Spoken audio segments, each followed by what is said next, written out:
चल एक कविता सुन लेते। कविता लेके आ हजरे, खड़े हो तो बेटा, खड़े हो जा रहे, बैठे बैठे नहीं, खड़े होके बोलना चाहिए बेटा।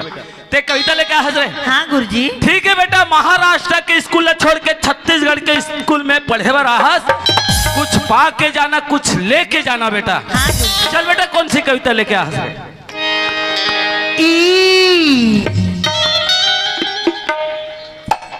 मेरा नंबर है बेटा। काई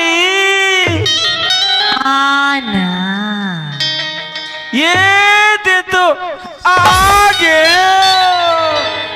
तीर में तू आना, ये दे तो आगे लीबी क्या देवे का खाबी क्या खावा